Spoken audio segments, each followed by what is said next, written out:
So, I'm very fortunate to be in the company of Mr. Philip Bloom. Hi, Guy. Greetings, sir. You've just given a talk on the 18-55. You've been very lucky to be able to have a play with one. I think I kind of know the answer to this, but you like it. Yeah, I come from a background of big video lenses and the sort of mechanics that this lens has. And I guess for the past sort of like 8 years or so, I've been using SLR lenses on large camcorders. I just simply can't afford cinema glass. Whilst they are getting more affordable now, they're still car money.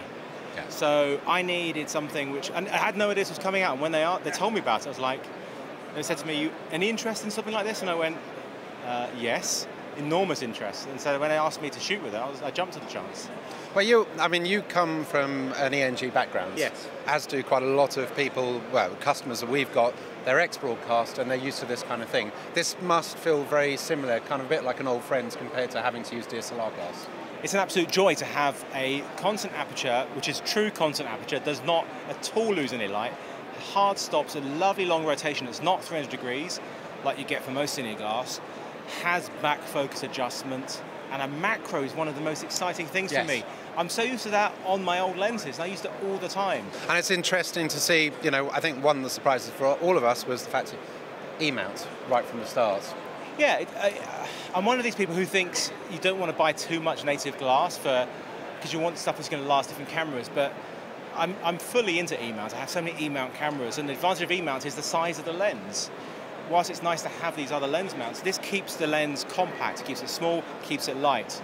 And it is light. It's 980 grams. I mean, it is really, really light. I don't think anybody realises it's not something we can sort of show on the screen, but it is incredibly light. It's not much heavier than a lot of SLR zooms from some of the Canon zooms. Yeah. So you stick a Canon 24-105 and a speed booster, and you have a heavier lens setup than this. Yeah. It's light. Yeah. So then we've got the 50-135 on its way. I'm assuming you've put that call in already. Please, can I have as soon as possible to try? Yeah, they said to me I should have one to try out, hopefully around NAB time. So I can't wait to shoot with that and this, because I can imagine me just going out with just these two lenses, because it covers so much of a range. It's an incredible combo together, really, isn't it? Yeah. You're going to sit there changing lenses every 5 minutes. Yeah, just changing lenses every now and then when you want that extra range, and it's, for me, that's going to make so much of a joy, because I carry too much glass with me. This will simplify everything. And that's the thing I think we've sort of started to see over the last sort of 6 months. With this, with the lightweight suit from Zeiss and Ingenue coming out with an easy range as well, everybody's starting to recognise that there is a lot of interest and demand at this level of the market. I'm surprised it's taken this long, really, to be honest with you. So am I. We've had these cameras from the C300 for ages, for years, and we've still been stuck with really still optically nice. Yeah, but compromised glass. Compromised, which is difficult to shoot with when you're trying to shoot documentaries and stuff. So it's nice to finally be having optics which I can afford, and works brilliantly. Because that's the other thing is you know, if we take something like a Canon any Canon SLR lens, 2,500–3,000 quid. Well, this isn't really much difference. That's the thing that I find astonishing. Yeah. And it's still good quality, optically and build-wise. And they say it's the same quality as the Cabrio. And I had a Cabrio for a month at the same time I was shooting with this, and I was like, yeah. And I found the Cabrio too big and too heavy for me.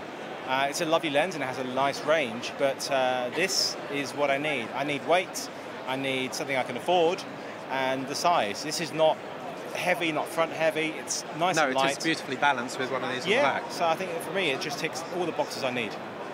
Well, you're going to be very happy, aren't you, soon, when you get the other one? When I get the other one. But I'm happy with this one to start with. Yeah. Well, I expect I'll bump into NAB anyway. Thanks, Phil, as always. Thank you very much. Cheers.